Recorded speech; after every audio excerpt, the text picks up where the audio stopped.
If I can get out here and do all these things that I'm doing, then other people can get up and make a walk around the block. Whatever that thing is you've been wanting to do, you can do it. And that's what I want to show people. Hi, and welcome to Don't Drink to Feed podcast. This podcast is all about you and all the courageous, driven women like you. We are here to inspire, to empower, to share, and to embrace one another. We will be talking with women from different backgrounds and careers about love, family, friendship, their wins and falls, and what it took for them to live the life they love. I am your host, Claudia Noriega-Bernstein, and I am so happy you're here today. Hey guys, how are you? I have today Jen Hardy. She's our award-winning podcaster and broadcaster, best-selling author, CEO of 2 companies, founder of the 50 over 50 Podcaster Award, and we're going to talk about that a little later, and the Wave of Influence Podcaster Convention, and has received many awards. Plus, and most importantly, she is a very proud homeschooling mom of 7 kids, and she's married to the man of her dreams. Welcome. Thank you so much. Yeah, that's me in a nutshell. I love it. Thank you so much for having me on the show. So excited to have you here. We've been talking about this and we've been back and forth. But one of the reasons, you have an amazing journey to be able to be here right now. And for the longest time, this wasn't even in the map. No. You didn't even have a vision about being a podcaster, having a show. As a matter of fact, you had many years where you had to deal with health issues. The doctors didn't even think you were going to make it. So before we dig deeper into this success story of yours, can you share a little bit what happened to you in 2018? So there was always something going on with me, but we didn't know what it was. Everybody just thought that I was lazy because I'd play sports and I'd want to get pulled out and off the field and everything. And I wasn't lazy though. I just couldn't keep up. And it turns out I have muscular dystrophy, which not MS, but like Jerry's kids, like muscular dystrophy. And it was slow. I'm fortunate, honestly, in the way that it's progressed. But in 2014, we'll backtrack. 2012, I found down the stairs a couple of times. And my sister-in-law said, you should probably go get a scan because that was bad. She was there. And I did. And they noticed that I was missing a lot of the muscle that I should have in my back. Long story short, I was diagnosed with myasthenia gravis, which is accurate, but they ignored the muscular dystrophy part, which meant that when they gave me a muscle relaxer to combat the side effect of another drug, it made me stop breathing. And I ended up in ICU. And in 2014, I spent 6 different weeks in the hospital and had 20-day-long infusions. And they didn't really think I was going to make it that year, but they never officially said anything. Fast forward to 2018, and the doctor said, we're just going to give you whatever pain medicine you need to make you comfortable because you have about a year to live. I wish there was something I could do, but there's not. And I had 2 young children at home, 5 teenagers, 1 young adult and 4 teenagers. And I thought, I really don't want to die now. I've got a lot of things I want to do. I hadn't been doing them though, because I was in bed most of the time. I was in bed 20 hours a day, I think, at that point. And I thought, what have I wanted to do? If I got a year left, I've always wanted to start a podcast. So I borrowed my son's microphone and I put it on my hospital table because I had one at home. That's how much I was in bed, the tables that go over your bed. And I became a podcaster. And I think, honestly, that single act changed my life because I didn't give up. I believe a lot in the power of your mind and your mental, what you decide. I don't think it's fair to say, though, that if you have the right frame of mind, everyone's going to make it because that's not how life goes. I don't think that's fair to people because we don't have full control. But I decided that every day I had left was going to be the best day of my life and that I was going to take full advantage, whatever that looked like at the time. And I got to the point where I was using a cane and a walker and doing all that. We moved here in 2019, but today I don't have a cane or a walker. Yay. And I'm still here. And I'm sure you didn't want anybody raising your kids because that's what it got me through so much. I was like, okay, wait a minute. I don't care what your diagnosis is, but nobody's raising my kids. No. And the thought of my husband marrying somebody else so that she could raise my kids. No, none of that sounded good at all. I did not like that idea. No, because it's hard for them to do all those things. And yeah, I had everything prepared. I had letters written to them. I put a piece of jewelry into each envelope so that they would have a piece, like something, because that's what I had of my dad. I have a ring of my dad's. And out of all the things from my dad, that was the most meaningful. So I did that for my kids, gave it to a friend of mine because my husband did not want to talk about it. And he's like, you're not going to die. You're going to be fine. He was right. But I wanted to be prepared, though. I think that's really an important thing, too, to mention is that no matter how old you are, you should have a plan for your children if you have children. Too many people don't. That's just a very quick soapbox, I think, is important as we're talking about this. Yeah. For the ones that are listening to us, go to the YouTube because you have to see how stunning Jen is and how she's always put together, and you always look like if life has been easy. And I get that too. People look at me and they say, not as a compliment, actually, you make it look easy. And it's not easy. It's a choice we make every day, right? We are deciding that we are going to keep moving forward and we're going to take care of ourselves. And we are going to go to the next step in our vision board or whatever it is that you use to motivate yourself. What do you think is that energy that has helped you keep on going? I am a very rebellious person, which I use to my advantage. I think when you know, it could be at times, it has been not a positive attribute. Mm-hmm. But at this point of my life, I'm utilizing it to defy expectations of everybody else. So as a 57-year-old woman, people don't expect me to start a media company. They don't expect me to succeed on YouTube. They don't expect me to start releasing music, which I've done. I do not think I'm the best. I don't even think my voice is great. The songs are, though. I am very proud of the songs, and that's why they're out. And because if somebody else wants to sing them, that'd be great. But what I want to do is show other people that they can, because technically I am 7 years past my expiration date.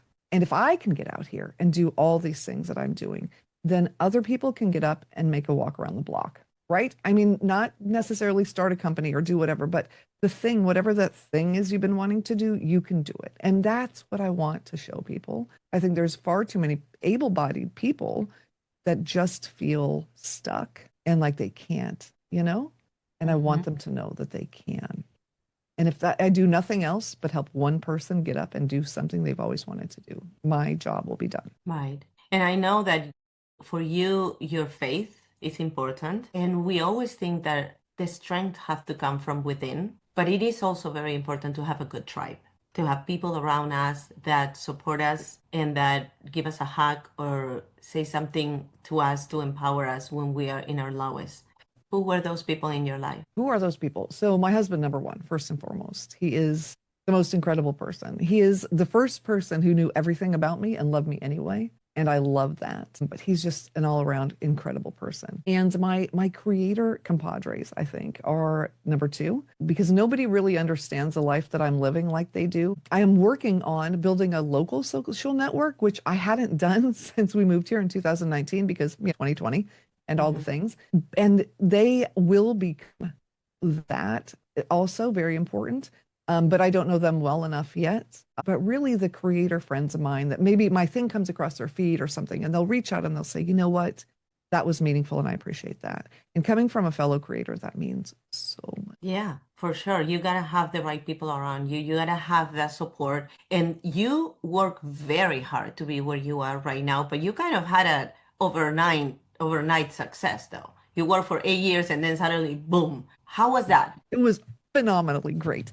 So I did the things and it was going well. When I rebranded, because it used to be Chronically Positive Mom and moved to whatever, I was talking about being sick on my podcast.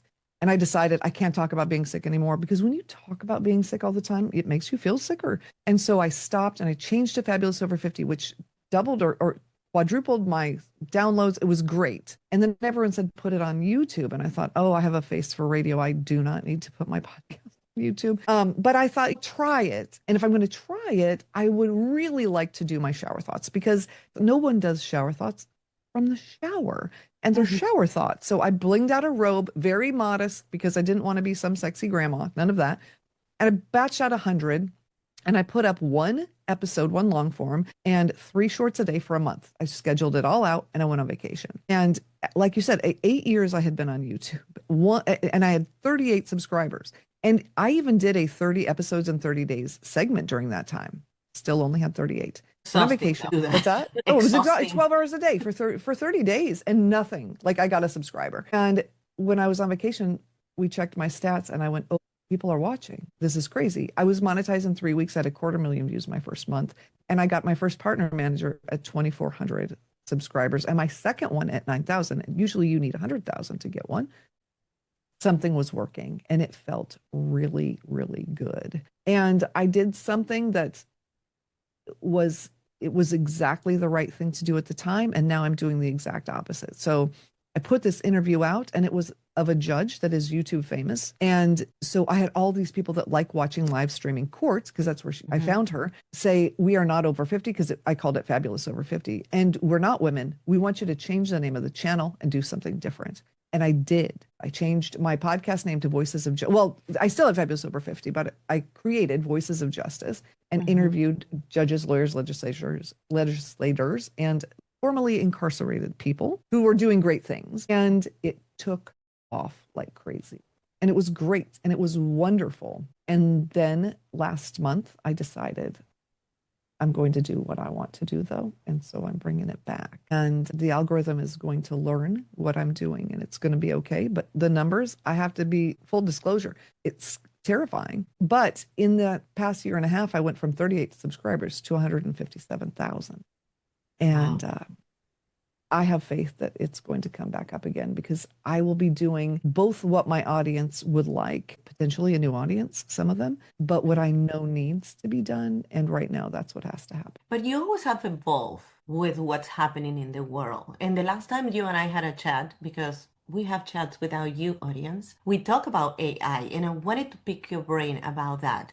What do you think about AI? What do you think is the positive and negative, and how can help us as podcasters, as YouTubers, as business owners? I mean, if I had to do two words, it would be necessary evil at this point. And I mean both of those words very distinctly and for a reason. I think at this point, if you're in business in any form or fashion, you have to be using it because it's the only way to keep up. It is a tidal wave. And you either grab a surfboard or it's going to crush your business. I just absolutely believe that. I also believe that there should be safeguards and guardrails and things in place that are not there. And that is very worrisome to me. I interviewed the AIs. I don't know if we had talked about that, but I interviewed Chat, GPT, Gemini, and Grok themselves. You did mention that to me when we were chatting off camera. I don't know what it was, a couple of weeks ago, whatever. Yeah. And it was very disturbing. Those interviews, I pulled one of them. I don't think it should be on YouTube. It's going to be somewhere. But they laid out the future, and it was a little bit disturbing if people aren't nice, because their thing is it's logic, right? It's all logic. Yeah.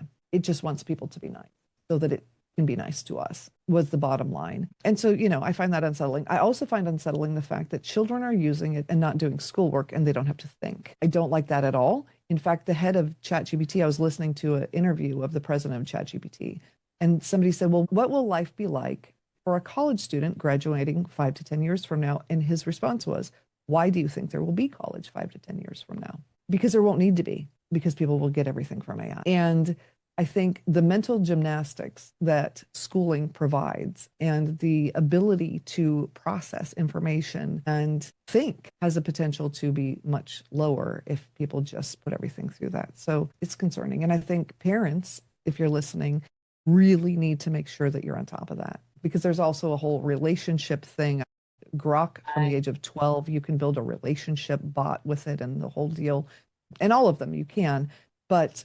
And the thing with that is, if you are going to build that and you have this perfect partner that never talks back and never whatever and only tells you how wonderful you are, humans become less and less attractive. And where does that leave us as a race, as the human race? Yeah. Those are my concerns.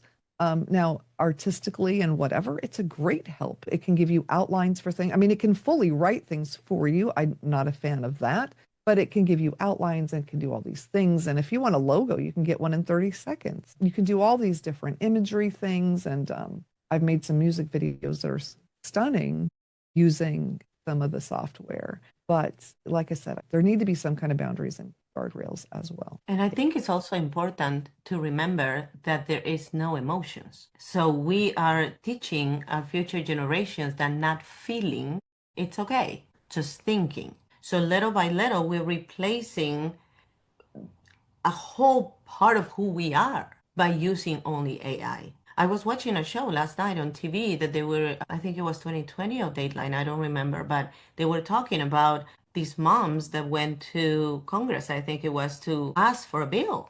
You know, that when how your kid can have a conversation with AI and use the word suicide 1,600 times and the authorities are not alert. How can you do that and go to sleep at night? Right. Well, that's where the guardrails come in. They don't have any. I mean, just Asimov's 3 rules of robotics, like that's not even there. They do no harm. That should be the foundation of this technology, and it isn't. And I've talked to some people that are doing some of the designing for these huge companies, and they say there's no time. There is no time for safety. There is no time for those kind of concerns because it's all about churning it out and making money because that's what big business does, which I understand and respect. Businesses are in business to make money. Absolutely. But when we're talking about things that threaten groups of people, large groups of people, or people in humanity, I think then it's time to slow down a little bit. You have had very high moments in your life and very low moments in your life. What is success for you? Oh, that's a good question. There's a Ralph Waldo Emerson poem about success, and I wish I could just recite it for you. But, I think at the end of the day, it's making the decisions that you know are right so you can lay your head on the pillow in peace, is loving people and having people love you and having a home that is safe and in a safe place because I've lived without that, and enough food on the table because I've lived without that. And at the end of the day, that is success. And whatever we get on top of that is gravy, honestly. I lived in gang territory when I was a single mom with 1 child. And I was so thrilled to death when I could move from where there were gunshots every night to where there were gunshots once a week. And I was on food stamps and I could afford 1 paper product. And it was toilet paper, and which means there's no napkins and there's no paper towels and there's no whatever because there's not money for that. Having lived like that really changed my idea of success. And I think it's a very reasonable standard that a lot of people can obtain, but unfortunately, there are people who can't. So the ones that do, we should always be grateful. What part of how gratitude had played in your life? Every day that I wake up and I'm breathing, I am grateful. Every day, just to have a day, right? Every day that I can walk, I'm extremely grateful. I know there's a time clock on that. And so I'm thankful that I can do it. So for me, my idea of gratitude is probably different than most people, only because I'm just so grateful to be here and to be talking to you and doing this kind of thing. Yeah, just having the basic things of breathing on my own, stepping into my office, those things make me grateful. I mean, it sounds trite, but it's absolutely. And being a mom, you're not the same mom now that you were 10 years ago. I have 7 beautiful children, and those relationships don't all look like what I would like them to, but I am eternally grateful for my children, and I love them more than any of them will ever know. So yeah, absolutely. And at the end of the day, they are our biggest teachers. I learn things from my daughters every day. Absolutely. What do you think is your superpower? Tenacity. It's tenacity. I will just keep going and keep trying, even when everybody tells me that I shouldn't or can't or whatever. Yeah, sometimes good, sometimes bad, but I am tenacious. And that's a good quality to have. You and I both have, as we talked before, a lot of things in common. One of them is we were raised by a narcissistic mom. And when you have that experience, your worthiness and your enoughness are usually not present. So if you go back in time to your 6-year-old, what would you tell her? If you can go in a time machine and go back in time to that 6-year-old that didn't think she was even worthy of being loved, what would you tell her? Oh, I'd tell her, just wait. It's going to get so much better. You can do it. You're going to get through it and everything's going to be so much better. And you can do huge, because I was not told those words, but not in a way that they were believable. I don't know how to explain that, but that's it. And you're okay. Yeah, that you're okay. All of you is okay. Thank you. Because I didn't feel like that. And it's so important. And I bet you tell your kids every day that. Oh, absolutely. Absolutely. And here's another thing is I always tell my kids, I like you. I love you, right? I'm your mom. I love you, but I like who you are, because not everybody feels likable. Not everybody feels lovable either, but there's a difference in liking someone. That is so powerful, actually, because we assume that our parents supposed to love us, but it's a little different when they also like you. And you were talking about learning from your children. I learned that when my oldest was, I don't think you even like me. She was, I mean, she was a little girl. And I thought, oh my goodness, the fact that you would say that and be able to articulate or think it and be able to articulate it was huge. And so I just realized, yeah, kids need to hear that. And I will tell people, I love you, but I don't like you right now. I don't like your behavior right now. I would like this to stop. But I think it's important. And I think another thing is that words matter. And in a society where we shorten them and abbreviate them and use pictures for them, it's important to remember that especially the words you say to your children, you never know the one sentence out of all the things you say in 20 years, which one will be the one they hold on to. And it might not be the one that you expect, because you can say, I love you 50,000 times. But if you say something like, I wish we could bury her in the backyard and dig her up again when she's 21, that is the phrase they will remember, like I did. Because it was a horrible thing to be announced at a party. In things that are said flippantly, I think those tend to sting the most, because really, my dad used to say, truth always comes out in jest. And you know, those couples that are always like kind of stinging each other with those little things, those are usually true. They are true, and you're saying them as funny, but doesn't make them less true or less painful. And that if we stop doing that to each other and try to figure out where did that come from and solve the problem, we'd all feel better in our relationship. Yeah.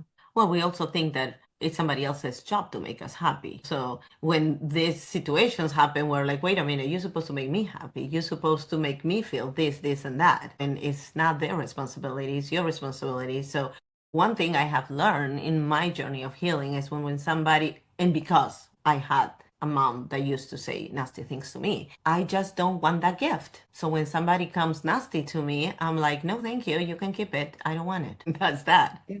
And the beauty is we don't have to listen to it. You don't. True. So, I mean, how beautiful is that? That is a gift. And in itself is just knowing that you don't have. Yeah. And here's the crazy thing about happiness is other people can't make you happy, but they can make you unhappy. And I think that's just so weird.